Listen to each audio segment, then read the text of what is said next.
한때 베스트셀러로 읽혔던 One Thing이라고 하는 책이 있습니다. 그 책에서 성공에 관한 잘못된 믿음 중에 하나가 모든 일이 다 중요하다라고 생각하는 거래요. 그런데 성공하는 사람들은 모든 일이 다 중요하지 않음을 깨달은 사람들이라는 것입니다.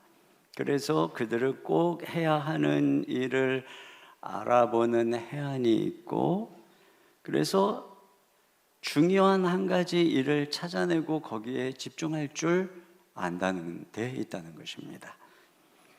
그런 측면에서 오늘 본문은 바울이 왜 위대한 삶을 살았는지를 우리에게 알려줍니다. 그는 그냥 되는 대로 막 열심히 산 게 아니라 그는 가장 중요한 일을 찾았고 또 그 일에 집중하는 법을 알았어요.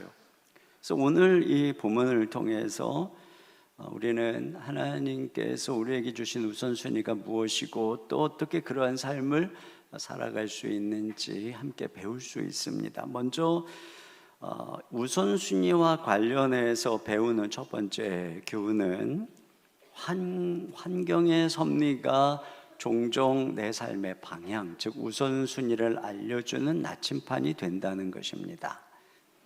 여기 본문에 이렇게 자꾸 반복되는 내용에는 바울이 로마 교회를 가고 싶어하는 의향들이 나타나 있어요. 22절에 보면은 내가 너희에게 가려 하던 것이, 그러니까 로마 교회입니다. 또 23절에도 너희에게 가기를 바라고 있었으니, 24절에도 지나가는 길에 너희를 보고, 28절에도 너희에게 들렸다가, 29절에도 내가 너희에게 나갈 때에. 32절은 다 같이 보겠습니다. 시작. 나로 하나님의 뜻을 따라 기쁨으로 너희에게 나아가 너희와 함께 편히 쉬게 하라. 네, 이걸 보면 바울이 굉장히 로마 교회에 가고 싶어 하는 것을 알 수 있어요. 그래서 1장에서도 11절에 보면 내가 너희 보기를 간절히 원하는 것은 이렇게 표현하고 있습니다. 그러니까 이미 여러 해 동안 간절히 로마 교인들을 보고 싶어 하는 그 마음이 있었는데, 그런데 그는 그렇게 하지 못하고 있다는 것이에요. 그러면서 여기 뭐라 그러냐면 길이 막혔다 이렇게 말씀하고 있어요.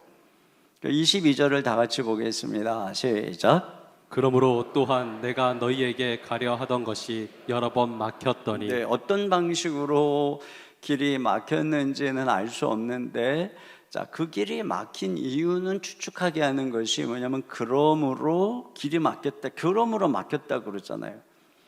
그러므로 앞에 소개한 내용들, 그것이 우리가 지난주에 살펴본 것입니다. 그것은 바로 사도의 소명과 관련된 것인데, 사도는 이방 선교의 개척자로서 그 선교의 길을 닦는 일을 하고 있다 그랬어요. 그러다 보니까 그의 선교 원칙은 그리스도의 이름을 부르지 않는 곳을 향해서 나아가는 것입니다. 그런 면에서 로마는 이미 교회가 세워졌고 그리스도의 이름이 전파된 곳이기 때문에 그가 그곳에 가고는 싶었지만 자기의 사역 우선순위상 후순위였다는 것이죠. 그렇기 때문에 길이 막혔다 이렇게 얘기를 하고 있는 거예요. 그러면서 23절에 이제는 이 지방에 일할 곳이 없고, 그러니까 이제는 근데 이 지방에서 자기가 개척자로서 사명을 다 감당했다는 것입니다. 그래서 이제 내가 로마 교회를 방문하려고 한다 이런 이제 계획을 말하고 있어요. 그러니까 바울에게 길이 어떻게 막혔는지는 몰라요. 근데 길이 막혀진 까닭이 뭐냐?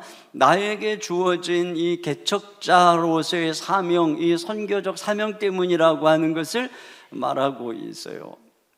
그가 지금 자기에게 주어진 최고의 우선순위, 그에게 주어진 사명이 아닌 다른 여정으로 가려고 할 때는 길이 막히더라, 이 얘기를 하고 있는 것이죠. 그러면 여러분, 누가 길을 막았다는 것인가요? 이것은 바로 하나님께서 이 환경을 통해 섭리하고 있음을 암시하고 있는 것입니다. 하나님은 종종 환경의 섭리로 우리의 발걸음을 인도하세요. 특별히 우리 인생의 분기점에서는 더더욱이 그렇습니다. 사도행전에 보면은 바울이 이 선교의 방향을 결정하는 중대한 분기점에 있을 때 하나님께서 환경을 가지고 섭리하신 것을 볼 수가 있어요.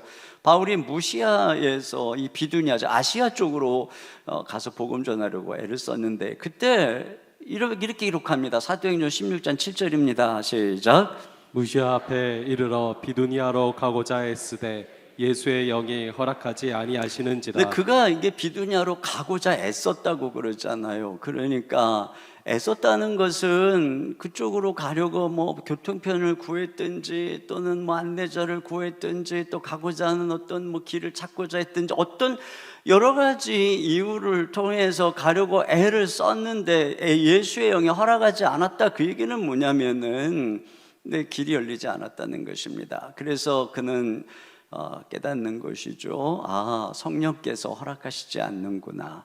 그래서 결국은 그가 드로아에서 환상을 보접하며 마게도니아인의 환상, 건너와서 우리를 도우라고 하는 그런 환상을 보고 그제서야 아, 저쪽으로 가라고 하시는구나.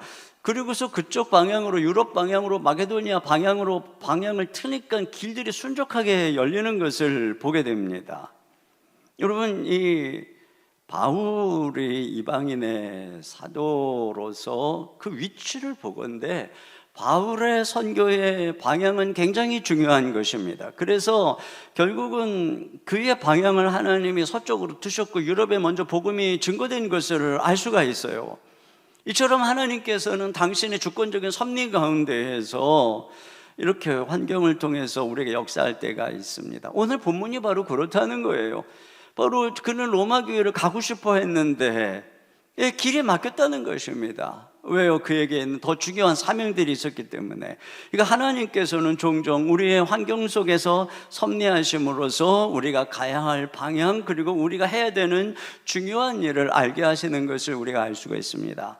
20년 전에 우리 교회를 처음 개척하고자 할 때 사실 저는 처음에 저기 위로는 분당 아래는 저 구성 신갈이 있는 그 가운데 그 당시에 그 죽전지구가 한참 개발 중에 있었어요. 그래서 아 여긴가 보다 하고 그곳으로 이사도 하고 6개월 동안 공을 들이고 그곳에 이제 교회를 개척하려고 하는데 길이 막혔어요.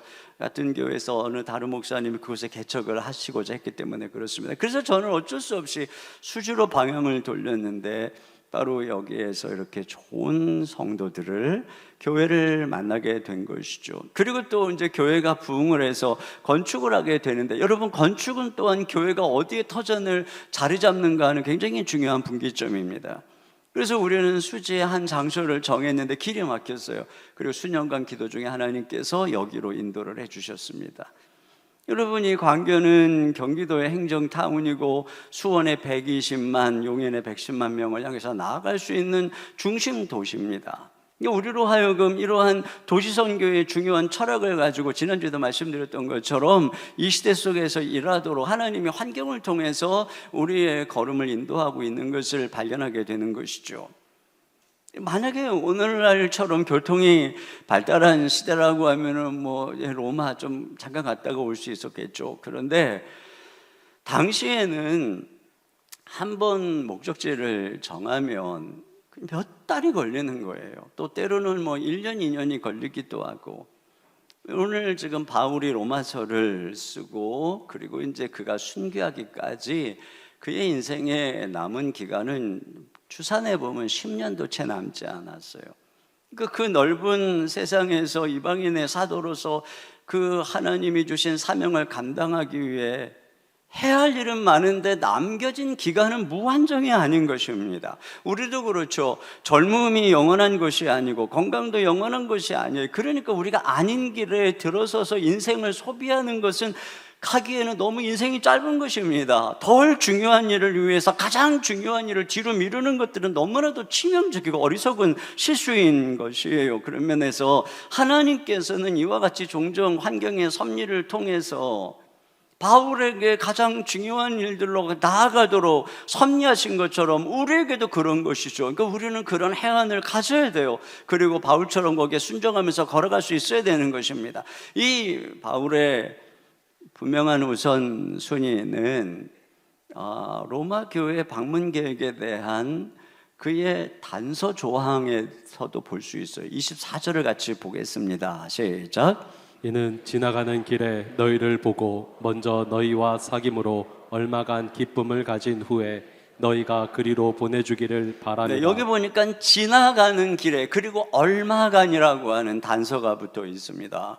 그러니까 바울이 이제 그 다음 사역지인 서바나로 가는 길에 저 스페인 그 당시 문명의 땅끝이라고 일컫는 그곳으로 가는 길에 후원이 필요하니까 내가 지나가는 길에 들리겠다. 그런데 간 김에 너희들과 교제도 하고 사귐의 기쁨도 얻고 또 쉬기도 하고 재충전하는 시간을 갖기를 원하는데 그거는 얼마간이라는 거예요. 그러니까는 지나가는 길에 얼마간, 아무리 그의 마음속에 소망이 강렬해도 그 만남을 원했어도 그것은 부차적인 것이에요. 그에게는 그가 가야 되는 우선순위의 삶이 있었다는 것입니다. 여러분, 과연 여러분의 삶의 우선순위는 어디에 있습니까? 여러분은 어떤 우선순위를 가지고 이사를 하고 어떤 삶의 방향을 가지고 걸어가나요? 그것을 결정하는 여러분의 최우선 가치는 어디에 있습니까? 나는 어디에 가장 많은 시간을 쓰며 어떻게 지금 나의 세월을 사용하고 있습니까? 보고 싶은 사람을 보고 평안한 환경을 추구하고 육체적인 쉼과 기쁨을 추구하고 만약에 그것이 여러분의 삶의 중요한 우선순위라고 하면 그리고 그렇게 하는 게 뭐가 문제야? 만약에 여러분이 그렇게 반문한다면 여러분은 아직도 인생을 내가 무엇을 위해 주님께 부름받았는지 모르는 거예요. 내가 왜 이 세상에 태어났는지, 왜 하나님이 무엇을 위해 나를 부르셨는지, 정말 집중해야 되는 소중한 일이 무엇인지 찾지 못한 채 그저 남들이 살아가는 대로 살아가다가 인생 끝내는 것입니다. 여러분, 우리 인생이 더 빨리빨리 지나가기 전에 한 가지, 주님이 나를 부르신 사명을 찾아야 합니다. 두 번째로는 중요한 일, 우선순위를 위해서 때로는 전진을 멈추고 멀리 돌아가는 수고를 해야 한다는 것입니다. 그가 드디어 가고 싶은 로마로 조만간 갈 것이라고 하는 그의 편지, 그의 계획을 편지하면서 그런데 내가 너희에게 가기 전에 먼저 들러야 될 곳이 있다 이렇게 말하고 있어요. 그것은 바로 예루살렘의 가난한 성도들을 섬기는 일로 먼저 거기를 가야 된다는 것입니다. 25절입니다. 시작. 그러나 이제는 내가 성도를 섬기는 일로 예루살렘에 가노니. 그렇습니다. 이 일을 마치고 나서 내가 너희에게 가겠다는 거예요. 여러분, 여기 지금 편지를 쓰고 있는 고린도에서 로마로 바로 가면은 뭐 한 700km, 몇백 킬로밖에 안 됩니다. 그런데 고린도에서 지금 바울이 예루살렘에 가겠다고 그러잖아요. 거기까지는 약 1300km입니다. 그리고 예루살렘에서 로마까지는 2400km입니다. 그러니까 도합 3700km죠. 그러니까 약 3000km 정도를 돌아가겠다는 거예요. 당시의 길이 얼마나 험한 길입니까? 그러니까 그 3000km를 여행을 하다 보면은 여행길이 어떻게 될지, 내가 무사하게 될지, 얼마나 걸릴지 몰라요. 그리고 이미 지금 바울이 자신의 선교 원칙과 부르심에 따라서 이 지역에서 선교 사역 다 감당했기 때문에 이제 로마를 거쳐서 서바나로 가겠다고 하는 거죠. 그러니까 그런 선교의 후원을 받고자 로마를 들려서 가는 이 계획은 주님이 그를 부르신 방향과 일치합니다. 그런데 왜 굳이 이렇게 멀고 험한 길을 돌아서 가려고 하는 것일까? 성령께서는 그가 가는 길에 결박과 환난이 기다리고 있다고 이미 예고를 했습니다. 사도행전 20장 23절입니다. 시작. 오직 성령이 각 성에서 내게 증언하여 결박과 환난이 나를 기다린다 하시나. 네, 그럼에도 불구하고 그는 성령에 매여서 간다고 말하고 있어요. 사도행전 20장 22절입니다. 시작. 보라, 이제는 나는 성령에 매여 예루살렘으로 가는데 거기서 무슨 일을 당할는지 알지 못하노라. 네, 자기에게는 간절한 소망이 있어요. 오래전부터 로마 교회에 가서 그들과 교제하고 쉬고 기쁨을 누리고 싶은 그런 잠시의 일이지만 말이죠. 그런데 그런 간절한 소망을 뒤로하고 바울은 성령에 매여서, 성령의 강권에 매여서, 그리고 그래서 거기로 간다는 것입니다. 도대체 무엇 때문에 이렇게 먼 길을 돌아서 자기가 오랫동안 품고 있었던 열망도 뒤로하고 고난과 결박이 기다리고 있는 그 성을 향해서 가야 하는 것일까? 그 중요한 일은 도대체 뭘까요?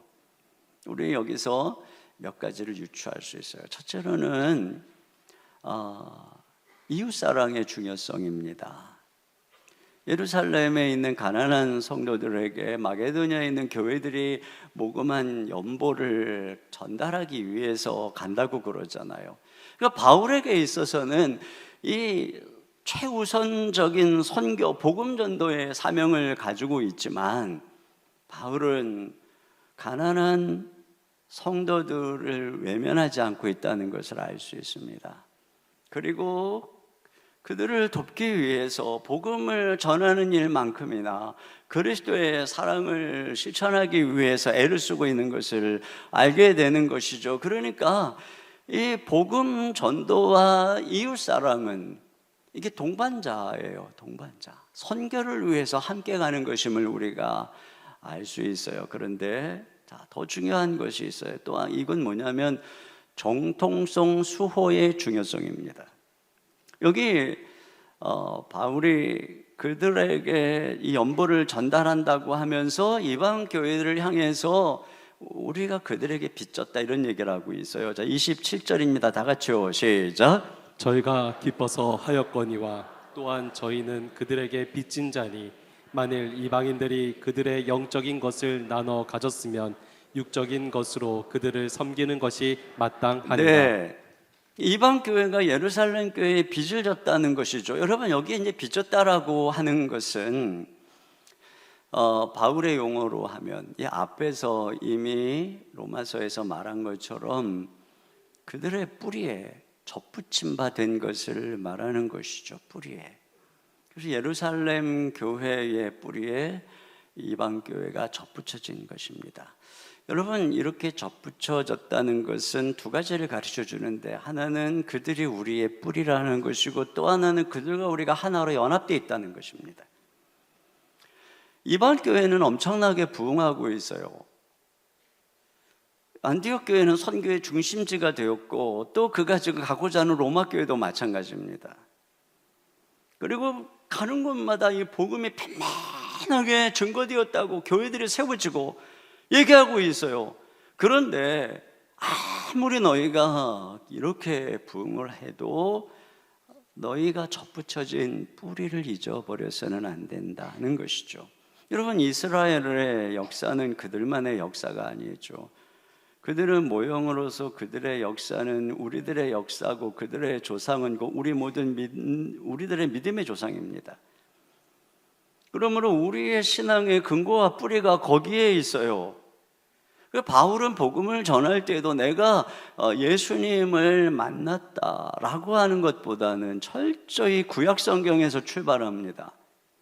그래서 기독교는 바울이 만들어낸 종교가 아니라 구약 성경의 예언의 성취이고 그것을 그리스도가 이루셨다라고 늘 논증하고 있어요. 그런 면에서 여러분 복음의 굉장히 중요한 시금석은 역사성입니다. 역사적인 그리스도가 곧 영광의 그리스도라고 하는 거예요. 우리가 얼마 전에도 살펴본 것처럼 제자들이 역사 속에서 함께 지내신 그리스도, 그들의 이 실제적인 삶의 추억이 묻어있는 그리스도, 그리고 그들을 위해 죽으신 그리스도가 곧 부활하고 승천하신 영광의 그리스도시라고 하는 것입니다. 그래서 예수 그리스도께서는 당신의 복음의 참 수호자로서 사도들을 세우셨는데 그들의 조건이 무엇입니까? 예수님과 함께 공생애의 삶을, 역사적인 삶을 살았던 제자들입니다. 그들을 사도로 삼아서 그들이 이 수호자가 되게 한 것입니다. 그렇기 때문에 사도들이 인정한 복음, 이건 굉장히 중요한 의미를 갖고 있어요. 바울도 물론 사도입니다. 그럼에도 불구하고 바울이 이방에서 열심히 복음을 증거하다가 1차로 예루살렘에 가서 그들에게 그가 전하는 복음을 제출한 내용이 갈라디아서에도 또 로마서에도 나오죠. 사도행전에도 나옵니다. 그들이 인정했다는 것입니다. 이게 중요한 것이에요. 근데 더 나아가서 바울은 이제 자기가 그 복음을 열심히 전해서 이방 선교의 열매가 그 교회들이 막 세워졌어요. 그런데 이 열매를 다시 예루살렘 교회에 가서 그들에게 그걸 보고하는 것입니다. 이것이 중요하기 때문에 그 교회를 이 예루살렘 교회가 사도들이 인정하고 받아들이는 게 중요하기 때문에 그래서 이 먼 길을 가는 거예요. 여러분, 이런 역사성이고 정통성입니다. 온 세계 교회는 같은 그리스도라고 하는 뿌리 안에서 성경이라고 하는 토대 위에 뿌리를 내리고 구약의 교회를 계승한 신약의 초대 교회라고 하는 뿌리에 접붙여져서 그래서 같은 정통성과 역사성 속에서 하나가 되어 자라고 있는 것입니다. 전통주의는 버려야 하지만 이런 전통과 역사는 우리가 수호해야 될 믿음의 유산이고 뿌리인 것입니다. 이것을 통해서 우리가 계승하고 수호해야 될 복음이 뭔지, 우리가 계승해야 되는 소중한 유산이 무엇인지 그걸 아는 것이에요. 그런데 이런 뿌리를 무시하면, 그리고 역사에서 단절되면 이게 이단인 것입니다. 신천지 보세요. JMS 보세요. 하나님의 교회 보세요. 성경의 사도의 해석을 무시하고 교주의 해석을 따라서, 이만희 해석을 따라서, 통일교도 마찬가지고, 그리고 모든 교회를 다 무시하고 자기들만 옳다고 하는 이와 같은 역사성의 단절, 정통성의 단절에서부터 여러분, 이런 식의 길을 추구하는 것들이 대부분 이단입니다. 사입이에요. 이런 면에서 여러분, 우리가 20주년을 맞이하면서 하나님이 우리 교회를 여기까지 이끌어 오신 주님의 역사를 우리가 공부하는 것은 같은 공동체에서 굉장히 중요한 것입니다. 그래서 우리가 서 있는 전통이 무엇인지, 신학이 무엇인지, 또 우리가 계승해야 될 유산이 무엇인지, 이런 바탕 속에서 교회는 굉장히 든든하게 뿌리내려서 자라갈 수가 있는 것입니다. 또 한 가지는 뭐냐면 연합의 중요성이에요. 제가 그랬죠. 접붙여 짓다라고 하는 것은 결국은 이 예루살렘 교회, 유대 교회와 이방인의 교회가 하나다, 하나라고 하는 것입니다. 그러므로 이방 교회에 이 예루살렘 성도들, 가난한 성도를 향한 연보는 매우 상징적인 것이죠. 예루살렘 교회가 볼 때 그들이 우리를 인정하고 우리를 사랑하는구나 하는 사랑의 손길이고, 이것을 받아들인다라고 하는 것은 이방 교회 입장에서 저들이 우리를 형제로 받아들이는구나 하는 인정인 것이에요. 그렇기 때문에 이 바울의 이 방문은 연합에 있어서 굉장히 중요한 것입니다. 만약에 바울이 예루살렘에 가는 것은 시간 낭비라고 생각하고 앞만 보고 달려가고 자기 확신에 차서 예루살렘에 있는 사도들, 성도들과 소통하기를 거부하고 그저 그냥 이방 선교만 힘썼다면은 그 이방 선교의 많은 열매는 오해와 공격을 받게 되었을 거예요. 그렇기 때문에 바울은 이 커다란 희생을 치르는 것이에요. 이 어마어마한 거리를, 멀고 험한 길을 돌아서 온갖 그 희생을 다 치르면서 이방 교회의 헌금을 가지고 도달한 바울을 볼 때 그걸 받아들이는 그 예루살렘에 있는 사도와 성도들은 바울과 이방 교회가 우리를 이렇게 사랑하는구나, 우리를 이렇게 존중하는구나. 그런 속에서, 이 엄청난 이 희생 속에서 이 교회가 하나 되는 것이에요. 여러분, 왜 바울이 이렇게 하는 걸까요? 우리는 이미 앞에서 살펴보았어요. 그가 열심히 이렇게 이방 많은 민족들에게 복음을 전하는 것은 바로 하나님께서 선조들을 통해서 성경이 예언한 대로 이 이스라엘 백성들 뿐이 아니라 모든 열방이, 모든 민족이 다 한 마음 한 입으로 함께 하나님을 찬송하게 하려 합니다. 라고 하는 것입니다. 이것이 선교의 목적이었던 것입니다. 이 선교의 목적, 모두가 다 한마음 한뜻이 돼서 하나님을 예배하고 하나님께 영광을 올려드리는 데 있어요. 그런데 열심히 선교했는데 서로 분열하고 냉대한다면 여러분, 그게 무슨 의미가 있어요? 우리도 마찬가지입니다. 우리가 열심히 전도하고 교회가 이렇게 부흥하는 데에는 궁극적으로 우리가 연합해서 하나가 돼서 하나님을 찬송하게 하려는 것입니다. 이것을 위해서 성령님께서 바울을 메어서 강권에서 데리고 가죠. 환난과 결박이 기다린다고 해도 이 바울을 성령께서는 그리로 가라고, 목숨 걸고 가라고 그렇게 그를 끌고 가십니다. 왜요? 이것을 보면 성령님은 바로 우리를 하나 되게 하시는 영이라는 것을 알 수 있어요. 성령님은 연합의 영인 것입니다. 그래서 여러분, 우리가 그런데 만약에 성령님께서 이런 엄청난 희생을 치르시고라도 교회가 하나 되기를 바라시는데, 만약에 우리가 그것을 방해하고 주의 몸된 교회를 나누고 분열시키고 교회에서 싸우고 상처 준다면 그 이유가 무엇이든 그것은 성령님을 슬프게 하는 것입니다. 우리는 이 분열의 죄, 다툼의 죄가 얼마나 큰 것인가를 깨달아야 됩니다.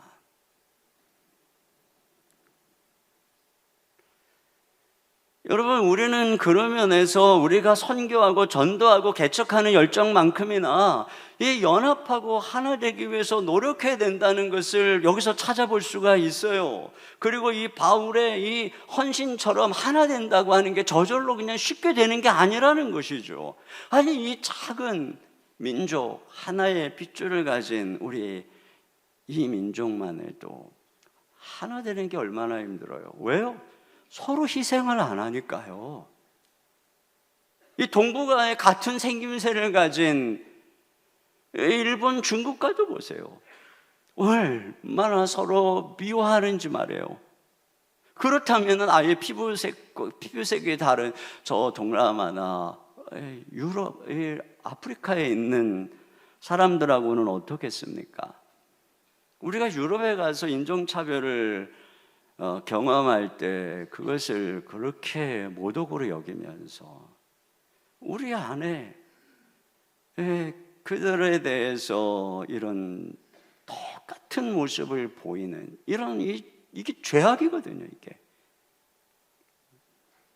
근데 하나님께서 디자인한 교회는 그리스도 안에서 모든 민족이, 모든 다른 피부색이, 다른 언어가, 또 다른 지역, 다른 연령, 세대, 성별, 빈부, 이걸 다 초월해서 하나가 되는, 이게 예수 그리스도께서 우리를 부르신 목적이라고 하는 것이에요. 그러니까 이것을 위해서 우리가 얼마나 많이 애를 써야 되는가.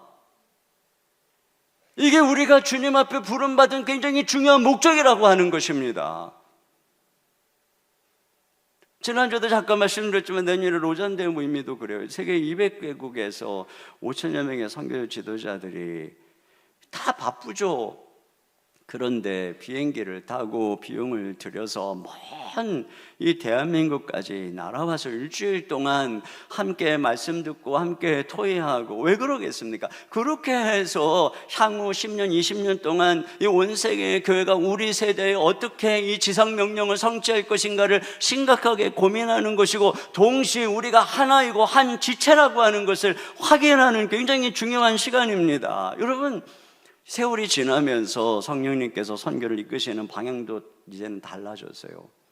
그래서 이제 서구 교회는 더 이상 선교의 주도 세력이 아닙니다. 과거에 그 유럽에 예수 믿는 사람들의 인구 비율이 95%, 97%까지 올라갔었습니다. 지금은 어떨까요? 지금은 한 자릿수입니다. 한 자릿수. 반면에 복음에 불모지고 선교지였다라고 생각하는 많은 아프리카, 남아메리카, 아시아의 많은 나라들의 예수 믿는 그리스도인 비율이 10%, 20%, 30%까지 올라가고 있습니다. 바뀌었어요? 바뀌었어요. 그러므로 이제 서구 교회는 겸손하게 아시아에 있는, 아프리카에 있는 선교 지도자들과 함께 머리를 맞대고, 이제는 그들이 이 예루살렘 교회가 이렇게 도움을 받아야 하듯이 이제는 그들이 도움을 겸손하게 받아들여야 하는, 그리고 이제는 겸손하게 협력해야 되는 바로 그런 거죠. 그게 그런 대회가 이 로잔 대회입니다. 이와 같은 것들, 우리 교회가 20주년을 맞이하면서 어떤 행사를 거창하게 치르는 것보다 더 중요한 것이 전 이것이라고 생각해요. 우리가 지금까지 걸어온 역사를 돌아보면서 그럼 우리가 어떻게 가야 될 것인가? 그리고 동시에 하나님께서 우리를 부르신 우리가 어떻게 서로 연합하고 사랑해서, 그리고 이 하나님의 사명을 감당하며 우리는 또 어떻게 한국교회를 연합하는 이 일에 쓰임받을 것인가? 세 번째로 오늘 여기서 배우는 것은 또 뭐냐면, 기도의 힘을 쏟을 때 우리 삶의 중요한 일들, 즉 우선순위가 신비롭게 이루어진다는 것입니다. 이 바울의 여기 계획이 굉장히 거창하죠. 중요하죠. 어마어마한 거리에 이 위험한 여행을 해야 되는데, 그리고 거기에 엄청난 자기 선교의 열매가 달려있는 중요한 문제들, 교회 연합의 중체에 대한 문제들이 있는데 이것들이 과연 성취될 것인가? 그리고 이 모든 일을 다 끝마치고 그의 바람대로 그는 다시 로마로 갈 수 있을 것인가? 그리고 거기서 쉼을 얻고 서바나로 가서 그의 선교 여정을 계속할 수 있을 것인가? 이것은 알 수가 없어요. 그러므로 바울이 요청하는 것이 기도입니다. 저기 30절 같이 한번 읽어보겠습니다. 시작. 형제들아, 내가 우리 주 예수 그리스도와 성령의 사랑으로 말미암아 너희를 권하노니 너희 기도에 나와 힘을 같이 하여 나를 위하여 하나님께 빌어. 여기 보면 여기 권하노니라고 하는 이 말이 파라칼로라고 하는 이 단어는 강권한다는 의미입니다. NIV도 그렇게 번역을 했어요. 그러니까 무슨 얘기냐면은 너희가 나를 위해서 기도해야 된다 이 말이에요. 근데 그렇게 말하는 두 가지 권위가 있어요. 하나는 뭐냐면은 우리 주 예수 그리스도, 그리고 또 하나는 성령의 사랑으로 말미암아 이렇게 권한다는 것입니다. 여러분, 지금 바울은 예수님께 받은 이 사명을 따라서 그리스도의 종으로서 성령에 매여서 가고 있는 것입니다. 그러므로 너희가 나와 함께 예수 그리스도를 주로 섬기고 믿는다면 내가 이 일은 내 일만이 아니라 너희들의 일이야. 그러니까 너희가 기도에 함께 나와 힘을 합쳐야 된다. 이 얘기를 하는 것이고, 또 그는 지금 성령님에 매여서 걸어가고 있는 것입니다. 여러분, 성도들은 한 성령이 거하는 존재이고 그 성령의 사랑으로 하나가 되어 있는 존재인 것입니다. 그렇기 때문에 우리 가운데 동일한 성령이 거하고 있다면 바울에게는 그러한 담력이 있는 거예요. 이런 성령의 사랑이, 나는 이 성령에 매여서 가니, 이 사랑에 매여서 가니, 이러한 성령의 사랑으로 그는 담대하게 요청하는 것입니다. 이게 가능한 것이죠. 여러분, 우리가 이런 기도의 강력한 요청이 무슨 친해서 또는 뭐 동양이어서 동문이어서 뭐 이런 게 아니에요. 밥 몇 번 먹어서 그런 게 아닙니다. 이 지금 로마에 있는 성도들 보지도 못했어요. 그러나 한 주 예수 그리스도를 섬기고 한 성령 안에서 있다라고 하는 그것이 이거보다 훨씬 더 의미 있는 중요한 공통점이라고 하는 것이죠. 이것 한 가지만으로도 우리는 서로 주님 나라를 위한 기도의 동역자가 될 수 있는 것이죠. 그러면서 뭐라 그러냐면 너희 기도에 나와 힘을 같이 해달라고 하는데, 여기 힘을 같이 한다라고 하는 이 단어는 이 운동 경기에서 승리를 위해서 함께 분투하는 그런 모습을 나타내는 것입니다. 그러니까 지금 기도로 나와 함께 힘을 합쳐서 지금 분투하자, 이 전쟁을 치르자. 그러니까 바울은 지금 자기가 계획하고 있는 것이 하나님 나라의 중요한 일인 만큼 엄청난 영적인 전투라고 하는 것을 직감하고 있는 것입니다. 그렇기 때문에 먼저 자기가 지금 기도로 분투하고 싸우고 있다는 것입니다. 그런데 이 싸움에 너희가 나와 함께 중보기도로 같이 싸우자, 이렇게 요청하고 있는 것이죠. 그래서 뭐라고 기도해 달라고 하는가 보세요. 32절입니다. 시작. 나로 유대에서 순종하지 아니하는 자들로부터 건짐을 받게 하고 또 예루살렘에 대하여 내가 섬기는 일을 성도들이 받을 만하게 하고 나로 하나님의 뜻을 따라 기쁨으로 너희에게 나아가 너희와 함께 편히 쉬게 하라. 네, 여기 먼저 보면은 가장 그가 걱정하고 있는 게, 자, 유대인들 중에 순종하지 않는 자들, 특별히 예루살렘에는 내가 바울을 죽이지 않으면 밥을 먹지 않겠다고 서원한 사람만 40명이 있다고 지금 그렇게 사도행전에 기록하고 있어요. 근데 지금 바울이 거기를 가는 거예요. 그러니까 걱정이 있는 거죠. 나로 하여금 이들에게서 건짐을 받게 해달라고 기도해 달라는 거죠. 또 한 가지는, 내가 예루살렘에 섬기러 가는 그 일이 그들이 받을 만하게 해달라. 이게 굉장히 중요한 것이라고 그랬잖아요. 이걸 위해서 기도해 달라는 것입니다. 그리고 또 하나는, 이거 다 마치고 내가 다시 너에게로 돌아와서 함께 편히 쉬게 해달라. 이 세 가지 기도를 함께 해달라고 요청하고 있습니다. 여러분, 하나님은 이 기도에 어떻게 응답하셨을까? 그것을 사도행전에서 유추할 수 있어요.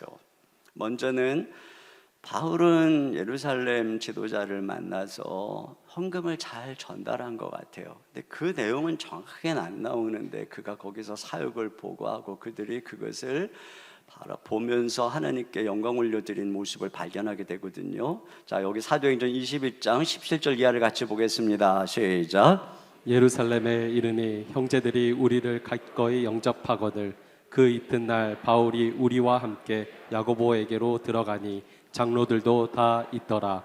바울이 무난하고 하나님이 자기의 사역으로 말미암아 이방 가운데서 하신 일을 낱낱이 말하니 그들이 듣고 하나님께 영광을 돌리고. 네, 이걸 보면 바울의 사역을 보고했어요.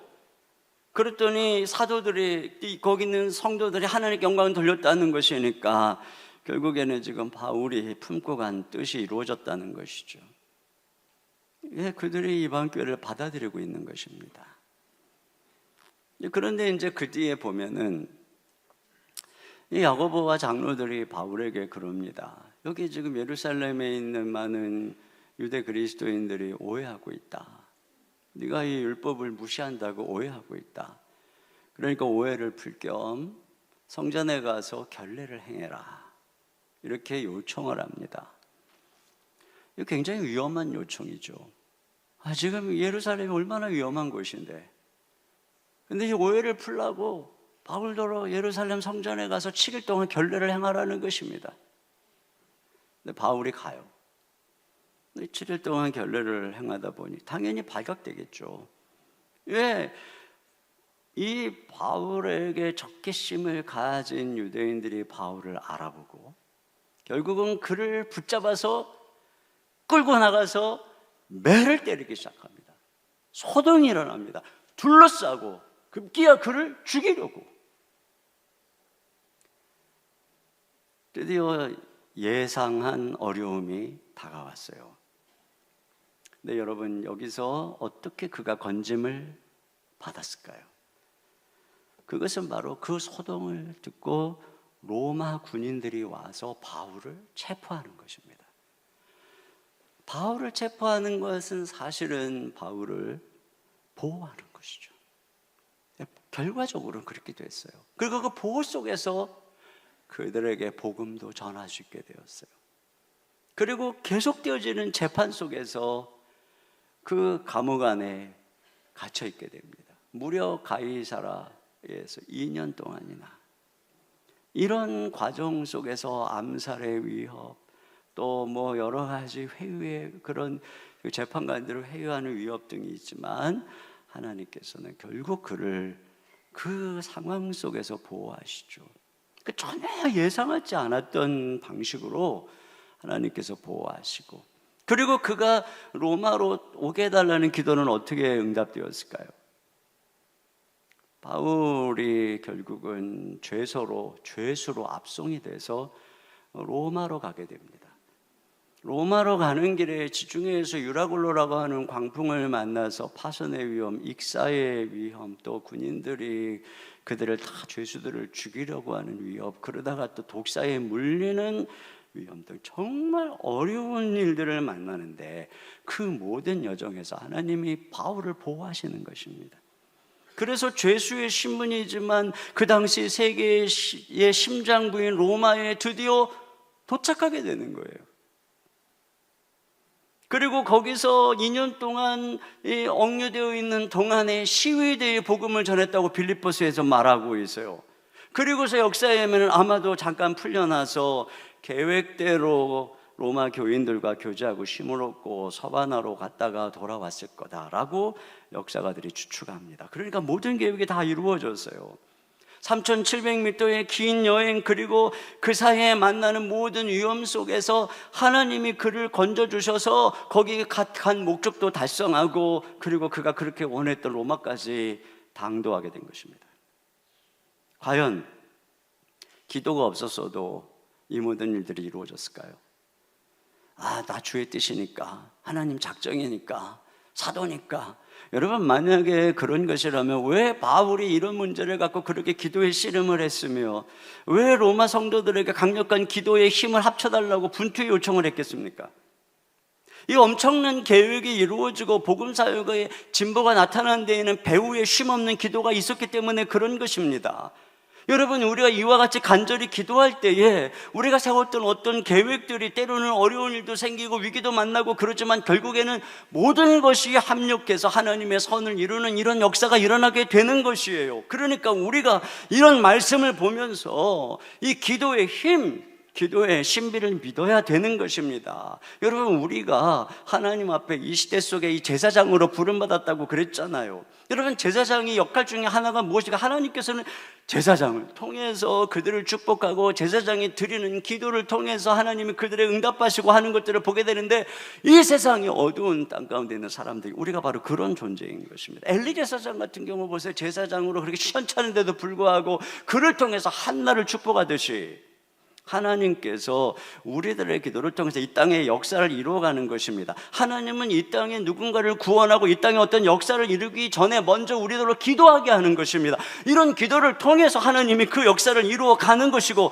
우리가 기도하기 시작할 때 신비하게도 하나님의 뜻이 이루어지기 시작하는 것입니다. 그래서 제가 여러분에게 기도에 대해서 말씀할 때, 저는 마음속에 여러 가지 염려나 또 근심이나 또는 어떤 계획이 있을 때 그것을 내 마음에서 꺼내서 기도 수첩으로 옮겨 적는다고 했습니다. 그리고 저는 그것을 매일같이 제 목소리로 하나님께 아랜다고 했습니다. 그렇게 하루에 5분 이상 매일같이 기도하자고 했어요. 저는 그렇게 하고 있습니다. 그러다 보니 제 기도 수첩에는 수없는 기도 제목들이 적혀 있죠. 물론 많은 것들은 응답돼서 어떤 것들은 감사하고 그 다음에 지운 것들도 많아요. 근데 제가 느끼는 게 뭐냐면, 하나님께서 어쩌면 이렇게 내가 기록하고 내 목소리로 하나님께 아랜 것들을 한 가지도 안 빼고 다 들어주셨을까? 어떻게 이렇게 들어주셨을까? 막 제가 어떨 때 이런 생각이 들어요. 와, 내가 그렇게 중요한 사람인가?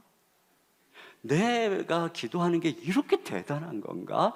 싶을 만큼 하나님께서 너무나 디테일하게, 그리고 어떤 것들은 그 당시에는 또 기다리게 되고 또 힘들고 이런 상황인데, 또 시간이 지나서 보면 하나님께서 막 기가 막힌 당신의 방법들로 다 응답한 것을 보게 되는 거예요. 그 기도를 할 때만 해도 바울과 같은 마음이었어요. 저도 깝깝하고 답답하고 어떻게 될지 모르고 불안하고 걱정되고, 뭐 자녀 문제 또는 뭐 여러 가지 건강 문제, 교회 문제, 모든 관계 문제에 이르기까지 다 말이죠. 그러나 내가 할 수 있는 일, 내가 무엇을 내 스스로 계획하고 확신할 수 있겠어요? 그러나 오직 하나님 앞에 매일 주님 앞에 아랬더니 하나님께서 정말 너무나도 기가 막히게 다 들어주시는 거예요. 지난 20년 동안 여러분, 우리 교회가 여기까지 오는 여정 속에서 얼마나 힘들고 어렵고 또 그런 순간들이 많았겠어요. 그런데 그때서부터 지금까지 계속되는 이 중보기도의 행렬, 기도의 동력자들의 행렬, 이런 기도의 분투를 우리가 같이 힘을 합쳐서 해왔기 때문에 결국에는 모든 것들이 다 합력해서 선을 이루고 오늘 여기까지 이렇게 됐단 말입니다. 이게 바로 기도의 힘이고 기도의 능력이에요. 그러니까 여러분, 우리 인생에 우리에게도 많은 불확실한 미래가 있어요. 또 주님께서 우리에게 주신 여러 가지 소망들을 바라볼 때 우리에게 이런 여러 가지 답답한 것들도 있죠. 그러나 그럼에도 불구하고 우리가 간절하게 기도할 때에 하나님의 뜻이 이루어질 줄 믿습니다. 그리고 이렇게 기도할 때 우리 인생을 향한 하나님의 부르심, 우선순위의 삶을 이루는 이런 놀라운 신비로운 역사가 일어나게 될 줄로 믿습니다. 결론입니다. 우리 인생이 향방 없이 주어진 것이 아닙니다. 바다에 항해하는 배가 북극성을 보고 방향을 잡듯이 우리 인생의 길도 안내하는 북극성인데 그것이 하나님의 부르심입니다. 사명입니다. 우리 삶의 가장 중요한 우선순위, 만약에 우리가 그 북극성을 잃어버리고 그 정복향을 잃어버리고 방향을 잃고 부르심을 외면한 채 인생을 살아간다면 설사 여러분이 사업에 성공하고 승진하고 건강하고 즐거운 삶을 걱정 없이 살아가고 있다 할지라도 여러분의 삶은 하나님의 뜻을 거부한 인생입니다. 소중한 인생을 허비하고 있는 것입니다. 인생을 걸 가장 중요한 한 가지, 부르심, 사명에 집중하십시오. 그리고 날마다 기도하며 걸어가십시오. 그러면 저와 여러분의 인생은 복음의 진보를 이루는 위대한 여정이 될 것입니다. 여기 33절에 보니 평강의 하나님께서 너희 모든 사람과 함께 계실지어다. 평강의 하나님이 여러분과 함께 하시기를 주님의 이름으로 축원합니다. 우리 이 시간에 같이 함께 찬양 드렸으면 좋겠습니다. 주님 다시 오실 때까지 나는 이 길을 가리라. 좁은 문 좁은 길 나의 십자가 지고 나의 가는 이 길 끝에서 나는 주님을 보리라. 영광의 내 주님 나를 맞아주시리. 주님 다시 오실 때까지 나는 일어나 달려가리라. 우리 같이 함께 찬양 드리겠습니다.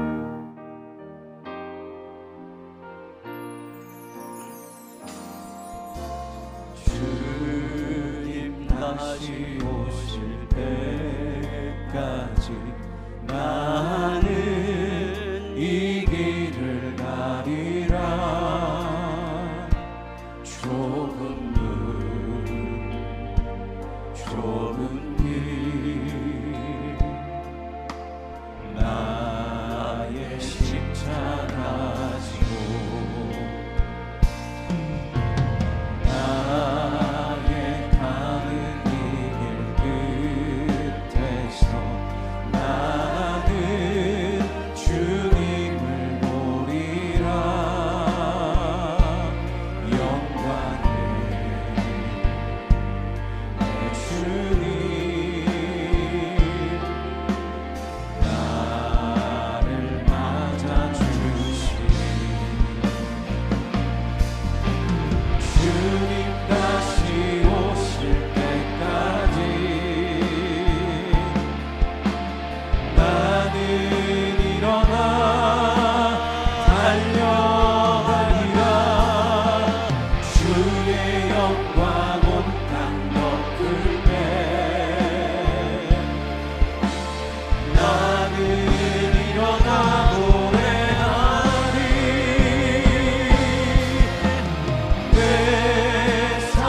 이 시간 함께 기도 제목 같이 읽고 우리 한 목소리로 기도하겠습니다. 다 같이 읽겠습니다.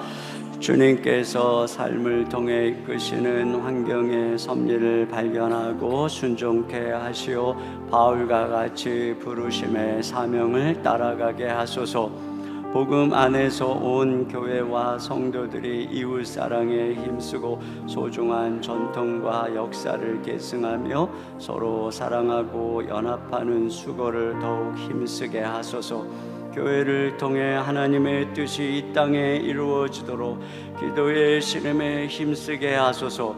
복음의 진보를 이루는 위대한 여정에 동참하여 날마다 승리를 맛보는 인생을 살게 하소서. 우리 한 목소리로 기도하겠습니다.